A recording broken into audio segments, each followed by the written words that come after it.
Thank you for joining us. I'm Dr. Mary Ojo Cairns. This is Climax After Dark. I am excited to have with us today Miss LENA Landis of Landis Nutrition and Functional Medicine. She, as you know, if you follow us on socials, is in our office on Wednesdays seeing patients, helping those around her become more and more healthy. LENA, thank you for being with us. Thank you so much for having me tonight, Dr. Ojo Cairns. So we were just backstage and playing a reel by of Joan Rivers and her daughter talking when she was with us, a funny, funny woman, saying that healthy and happy don't go together. And I think both of us, as much as I love that woman and just think she's one of the funniest people who ever walked this earth, I have to disagree with that. They do go together, and you help your patients and your clients find that median between being healthy and being happy through the use of food and diet and nutrition. Tell us how you got into your field. Gosh, well, I was always an athlete. So ever since I was a child, I was playing sports. And that took me, into high school and college. And I think being an athlete, food is Mm-hmm. it plays a big role in our performance. So, playing field hockey in college, I was able to study nutrition while I was there, and they just kind of went hand in hand. I felt like I could use a lot of what I learned on the field and off of the field. And then I always kind of kept my hand in nutrition. My husband's in the military, so we had to move quite often, but I always kept my hand in it. So whether it was like private nutrition counseling or working through gyms. But it wasn't until my middle son was diagnosed with a rare autoimmune disease that I decided it was time to go back to school and really figure out how food impacts the different systems in our body. So that was really the driving force for me to go back to school. And at that point, functional medicine was a thing. I don't think when I was doing my undergrad, it was quite as popular. So for me, it just felt like the perfect fit to try to use food as medicine. I definitely see the role in having pharmaceutical drugs because my son needed those too. But I felt like I wanted to support him the best that I could through the food that I was feeding him every day. So that got me back into school, got me my master's degree. And now, I call myself a functional medicine nutritionist because I have that background along with my 2 nutrition degrees. And you are what you eat. I mean, that sentiment and that statement is so true. And, you're practicing that, figuring out how to make what people eat, help them to be better at what and who they are. So what is the difference between functional medicine and I guess Western medicine, what we would just call medicine? Yeah. How do they differ? So I think that functional medicine, we always say that we try to get to the root cause of the problem. We don't necessarily take these complaints that we get from our clients and try to put a band-aid on it, a quick fix. And so a lot of times that's, I think, how people feel conventional medicine is. We get another script for another prescription, but it never actually addresses the root cause of the problem. So functional medicine kind of works backwards in the sense that we're trying to uncover systematically what the root cause is. And in my practice in particular, a lot of times that comes from some sort of a nutrient deficiency or, a hormonal imbalance. And so my job is figuring out where is that happening, in what system and pathway in the body, and how can we support that first through food, because we eat that every single day. And if we can achieve it through food, is there some sort of a supplement that we can use to really just enhance, that vitamin or mineral? So it sounds like functional medicine and regenerative medicine have, play a role with each other. Last time we had Dr. Picarillo on from Ocala, Florida, and he is orthodoc who practices regenerative medicine, and it's the same kind of understanding. We're trying to fix the problem, not just manage the symptoms. And Absolutely. so, you know, with that, there's science that um, is used as a foundation for these treatments, Hmm. right? Are there a lot of like scientific studies and research that's been done on outcomes when patients have a functional approach to their health? Yeah, I think that all of the protocols that I create for my clients come from an evidence based Hmm. place. So I'm constantly looking at the new research that's coming out to see how I can implement that into my own practice. And it's always changing and evolving. Hmm. So it is definitely science based. And I remember doing my undergrad, like, oh, I'm not really that good at science. Well, I had to be, right? If I'm sitting here today. Hmm. So I just didn't realize how much science there was when it comes to nutrition and how important that is in understanding the different pathways within the body. Hmm. There's a whole, study of food science, Yes. and even Yes. most of these companies that um, market and sell preserved foods, they have a food scientist somewhere on their payroll. Absolutely. Um, so we can use foods for many conditions, ailments. Obviously, we're here talking about how can we use food to impact our sexual health and how can we improve sex by what we eat. Oftentimes, we when we're describing foods and sex, we talk about aphrodisiacs. Yep. Um, and so, something that makes you have more of a desire, I guess. Is that right? Yeah, for sure. So, I think that aphrodisiacs have been around since ancient Greek times, and there's a reason for that. A lot of times, I think that people just automatically think the way the food looks kind of matches the body part, and Hmm. that's what Hmm. increases the desire. But it goes so much more than just that. It goes so much deeper than just that visual, right, Yeah, of what the yeah, food looks like. yeah. And so I think tonight what we'll be talking a lot about is all of the different compounds that are found in certain foods. So it's not really what the food looks like, rather it's what's What it in contains. yes, the characteristics that are inside of the food that give the body just different functions. So I'm excited to share with you more about that. So, what's one aphrodisiac or something that we would find as an aphrodisiac? Like, chocolate. Is an Chocolate, yes, aphrodisiac. like that one is super common. I was actually going to ask you what comes to mind when you think of aphrodisiacs, because I think chocolate's up there, Yeah, oysters yeah. typically are Oysters. up there. I Sometimes think of walnuts. Do you ever think of walnuts? No. no. What were you going to say?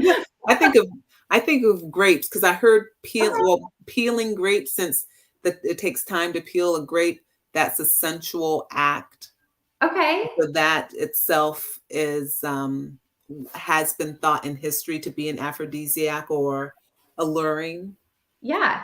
I was picturing like the grapes, like Okay, dangling. eating like that. Yeah. When you said yeah. So like, oysters are a perfect example that Mhm. like they may not directly enhance your libido, like some people might think, but they are really rich in zinc. And zinc is a nutrient that can help to boost testosterone levels. So Mhm. that can help, both men and women when it Mhm. comes to sex. Mhm. It also can affect dopamine levels, Mhm. and that too can have an effect on sexual function. So I would say like the more common ones are probably oysters, bananas, Mhm. figs. I mean, there's like a whole long list of them. Mhm. Unfortunately, there's not a ton of research that supports that they directly enhance libido, but I kind of feel like if there's that possibility, why not include that in your diet? Well, and then it's also like the act because there's different senses that you have with sexual experiences and the way the mouth moves or the way the hands move or a taste or so Yep. talking about nutrients now with zinc. Okay, that's a key nutrient that you Hmm. said can help increase libido. Does it matter how you get that zinc? So Meaning, if you Yeah. cook the food that has the zinc in it, does that impact how effective the zinc is? So I come from a place where I don't even really worry about that portion of it. I'm more concerned about getting zinc into your diet. So getting those zinc rich foods into your diet pretty regularly. And I just kind of come from that place that down the road we can worry about it. You can always talk about different cooking methods and how they can help or hurt. And I think also part of the reason why I stay away from that is because you can kind of go down this rabbit hole where it leads to the individual. And do you have gut issues? Do Yeah, you have, so you kind of yeah, have to look at that too. So from a general sense, I come from a yeah, place where if you can just get more zinc in your diet, I don't care how you're doing it, but eat those zinc rich foods.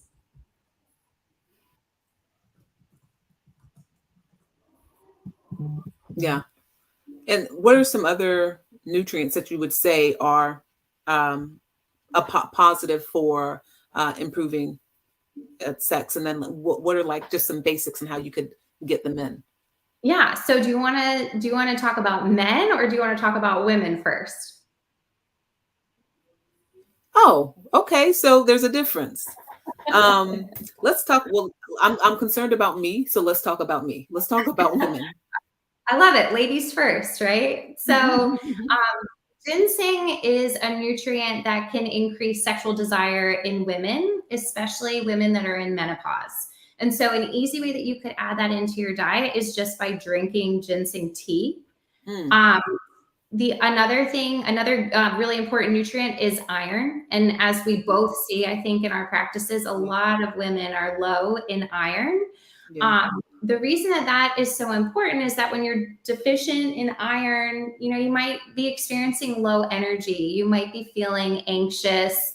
You might have that fatigue. And so, obviously, you're not going to want to have sex if you're feeling Mhm, that way. mhm, So, mhm, making sure that your iron levels are optimal is mhm, best. Vitamin D is another nutrient that actually regulates vaginal pH. mhm, And so it can reduce dryness, it can enhance desire, orgasms, and satisfaction. So, again, just like with iron, a lot of my clients are deficient in vitamin D as well. mhm. And so that was kind of easy. We can go outside without sunscreen in the morning for about 15 minutes. But then again, you can always kind of fall back on supplements if you need to. That's usually the best way that we can boost our vitamin D levels. Maca root is another Mhm. nutrient for women that is known to increase sexual desire, hormone balance, and it also helps with fertility. So that's another one of those nutrients that you could add in, or functional foods that you could add in to enhance your libido. So I'm going to ask you about men next, but one thing I'm hearing, and I'm Uh-huh. excited to hear this, it's not just getting a hormone. Like it's not just if you're in the state of deficiency, now you have testosterone, now you have estrogen, you're good to go libido wise. You need to have a more holistic approach to it. And that's something that I always try to tell my patients they come in. I'm giving you testosterone, but this is not a boom, fix everything. You can't do that and not do anything else. And then, Absolutely. and if you come back and say, my libido is better, but it's still, well, then, let's talk about life and everything Yeah. around that. Yeah. I'm so happy to hear that as a practitioner. Okay. So what about for men? Yeah. Well, before we talk about men, I want to add on to that Mhm, because I think that taking a functional medicine approach, we really address your entire lifestyle. So mhm, sometimes I have people come to me and they say, "Oh, but you're a nutritionist." And I'm like, "Right, I am. We can talk about food. That's a super important part of what I do. mhm, But we also have to figure out all of these other lifestyle mhm, factors that influence the way that we eat, our mhm, appetite, our mhm. mood, all of that. So that has to do with our exercise Yeah. and our sleep and our stress levels. So you're absolutely right with the testosterone. I'm 100% on the same page with Yeah. you that it's not just supplementing with one thing, it's the Yeah. whole picture that we It's have the to whole focus picture. on. Yep. And Totally. digestion too, because if our digestion's off, when we eat, we're not absorbing. Yep, that and then also detoxification systems Yeah. are so important, especially when it comes to hormones. Yeah. So all of those things. Mhm. Now, when we're talking men, Mhm. L-arginine is a nutrient Mhm. that helps with blood vessel dilation and improves blood flow to the genital region. So nuts and seeds are really important for men to include in their diet. And that's so easy. We can snack on nuts and Mhm. seeds, right? For all the Mhm. men out there, that's not hard to do. Ginkgo biloba also is known to increase and improve blood flow in the body. Again, maca for men, you could maybe share some sort of a drink with your partner, your Mhm. spouse. That's, an adaptogen that increases sexual desire for both men and women. Mhm. Niacin is one of our B vitamins. It's Mhm. B3, and that is also a vasodilator that helps with blood flow. And then zinc. And so we Mhm. talked about zinc before, and zinc deficiency has been linked to low testosterone Mhm. levels.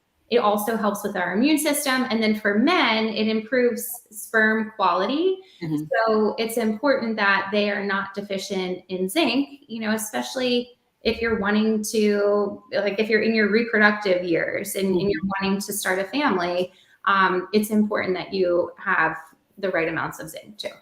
And one thing I think we forget is like the minerals, how important they are. And oftentimes, we're getting them as subsidies in other foods. Yeah, We don't get those right food sources because even though our water is supposed to be mineralized, but some of the content's not that. If you're right. drinking a lot of bottled water, you're not getting those minerals. So that's a wonderful way to be deficient. Uh, Yes. that's what I've heard some say in the past. Yep. Yep. And NO is so important for women too. Yes, you're right. And beets. I just think, it's good for your heart. Yep. It's good for other parts too. Yes, absolutely. That is on my list of Mhm, some of those aphrodisiac, mhm, properties that help. mhm. Yeah, for sure. Beets are great, especially this time of year too. I love Yeah. incorporating root vegetables into dishes. That's an easy one where you can roast some beets and call it a day. Get in the mood and So what are some dishes then? What are some like good ways to make a meal? Like great. I want it's okay, we're coming up. We got a couple more months till Valentine's Day. I'm trying to make a meal that's going to make it rock at night. Yes. So what would that look like? I think first of all, we need to create a cookbook, right? For all of our Mhm. clients. I think we need a cookbook to give to everybody just to kind of keep in your back pocket.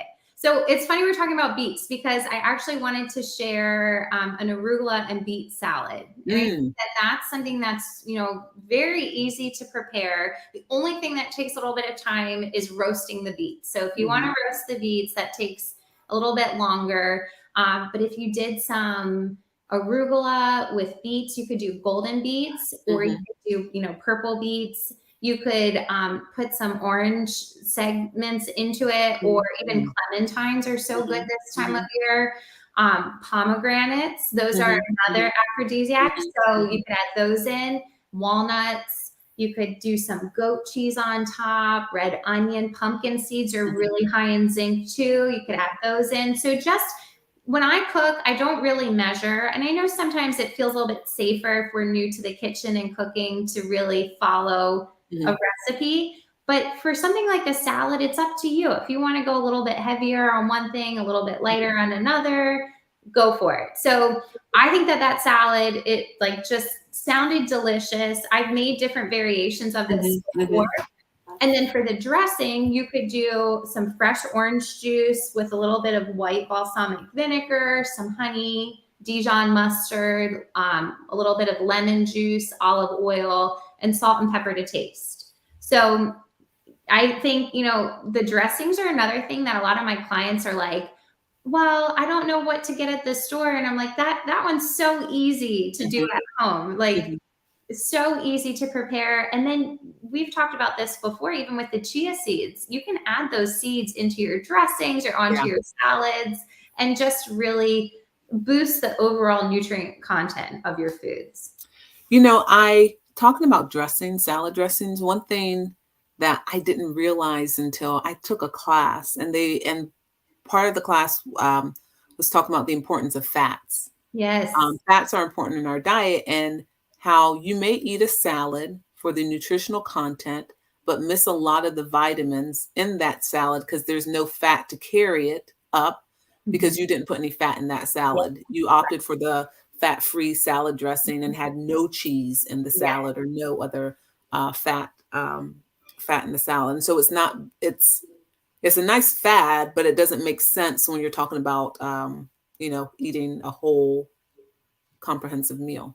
Yeah, and I think it's especially important for women to incorporate these healthy fats into our diets because our sex hormones need these Mhm. healthy Yeah, fats, right? yeah, In order to yeah. be created. So unfortunately, we all grew up being told low fat is the way to go, fat Mhm. free. But no, like that's one thing I really work with a lot of my clients on is making sure that we get fiber, a healthy fat, and Yeah, protein in at every yeah. meal in order to support our hormones and stabilize our blood sugar.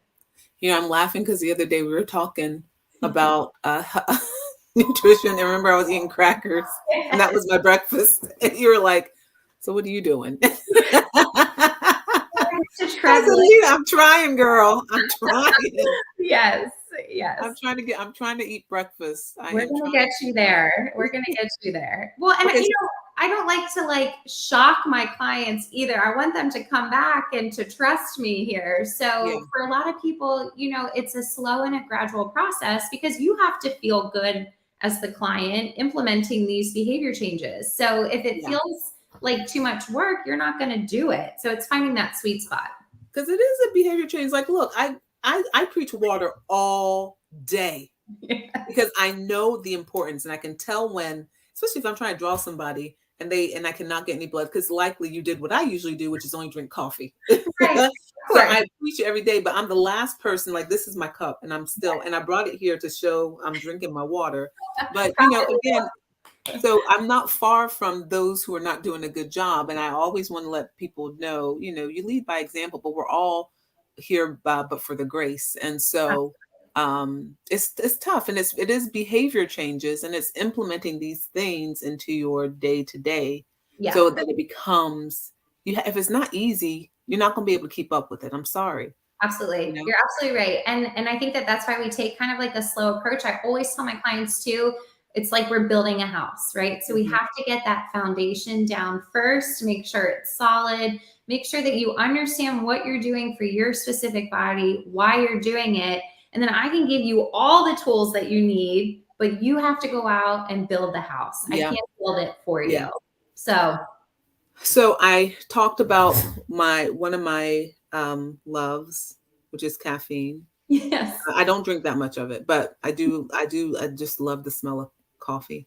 Sure. And another love is wine. So I would think that caffeine and alcohol are negatives Okay. for so you So tell me. yeah, I'm glad you brought that up because I did have both of those on my list as well. Mhm, And coffee can be a good thing if we do it in moderation. I think mhm, just like anything else, if it's in moderation, we're okay. And coffee actually has a lot of health benefits. It can increase your blood flow, your heart rate, which can be, somewhat of a good thing to mhm, increase that libido and desire. It can increase your dopamine and also stamina. So it's mhm, not totally a bad thing.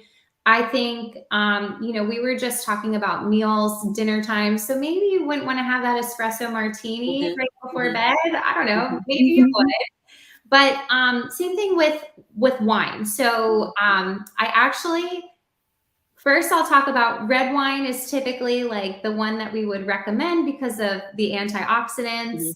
Maybe it can increase desire, but you're kind of walking that fine line where if you overdo it, then you're not going to have that same sexual experience as you would Yeah, if you just had a glass or two. yeah. Um, but I wanted to kind of build upon that salad that we were just talking about because another way that you can incorporate alcoholic beverages into like a date night would be to pour a little bit of champagne or white wine into your glass. Okay. And Mhm, then you could add a little bit of coconut water to that. Mhm. and maybe even a piece or two of frozen fruit, because that's going to give you some electrolytes. Mhm. We become so dehydrated when we drink a Mhm. lot of alcohol. So you're really kind of supporting rehydrating to Mhm. dehydrate, however you want to look at it. But Mhm. it's really creating that balance. So Mhm.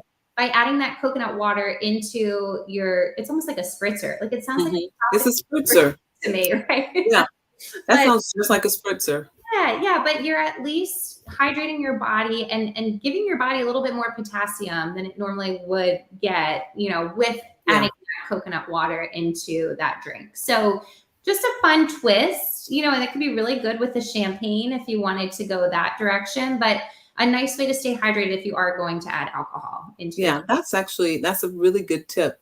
My sister was telling me about a drink that she saw on socials. I think it was Instagram. Someone had a very highly caffeinated drink.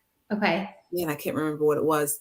Anyway, so they were saying this is the key to great sex. Oh, This boost of caffeine okay. is, and so my point to her was it's probably stamina, like you're awake and Yeah. and then, you've had not increased blood flow because of vasodilation, but you've had increased blood flow because of vasoconstriction and it pushing, you Mhm. know, but it's not going to last forever. So, because they were saying that high caffeine gave them better erections, better orgasms. Okay. And then I thought, like the the pathophysiology around it. I'd rather have a dopamine increase my blood Right. than a caffeine, you know, Right. for longevity. Right. Yeah, I don't know. I haven't really, I guess I've never really thought about that. I don't Yeah, typically have caffeine. Like I try to limit it and not have it past 3 yeah, just because of sleep, but yeah. um I like, you don't have to, it doesn't have to be an evening, date, Yeah. or it's, you can have sex anytime. So It, maybe that would help, like in the mornings. it was one of these like energy highly caffeinated energy drinks. And I just thought I can see where they could say it and maybe it would work one or two times, but that's something definitely I wouldn't continuously do, you Yeah, know. I wouldn't either. And then I think, like, just like with coffee, you can become addicted to that caffeine boost. And so I don't really think that that's maybe the best thing in the long Mhm. run, to Yeah. be relying on that solely to have better sex. I think that there are other things that you could definitely incorporate into the diet to help you as well. So, just going back to talk about like Valentine's Day Yeah. and date night and romantic evenings. And we talk about the candlelit dinner Yes. and, the anytime I go to these resorts, they're always asking, do you all want to have a candlelit dinner? My husband and I, do you all want to have a candlelit dinner by the beach? I said, no, I don't eat with him. I love him. But no, I don't eat with him on the beach with sand. I mean, I guess that's supposed to be romantic, but for me, romance sitting and watching Netflix and eating, I'm happier there. But anywho, Yeah. is there that concept of romantic meal? How does that play a role in improving the experience through food to increase your sexual experience? Yeah. We talked about some meal prep ideas for salad. Like, so if we're trying to do a romantic meal, what are some things that we could do to make it better? Yeah. Well, okay. So for me, like when I think of a romantic meal, I think of date night, maybe like candles, like you said, or the lights are dim, the kids aren't all around. Mhm, I don't think of like a romantic date night with greasy beer, like greasy pizza and beer.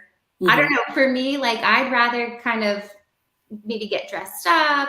mhm, I think a lot of our experience with food is just that, it's the actual experience, mhm, right? So when mhm, we think of food, we can probably think of some really great memories or really terrible memories that surround the mhm, food in different events, whether it's mhm, birthday parties or graduations or whatever it might be, because food is such an important part of our lives. mhm, mhm, So I think that the atmosphere, like you mentioned, has just as much to do with initiating sex as the food itself. And I think, a fun thing for a lot of couples that probably most of us don't do regularly is that you could cook with your partner. So whether you're, Yeah. coming up with a recipe that you found online that you wanted to try, or maybe you're doing one of those Hello Fresh boxes, or maybe you're even just ordering takeout but having it at home. I think Mhm. just slowing down and focusing on the food that's in front of us is so important because we rush through everything. Phones are out, we're not paying Yeah. attention. So I think it's really having that moment where you're connecting to your partner, you're connecting to the food and the actual experience. That kind of sets up the rest of the night, Yeah. be a good night together. Yeah. It's like being intentional. There's a lot of role playing you can do in the kitchen also. Sure. Yeah. What you could wear There's an apron, like, or not.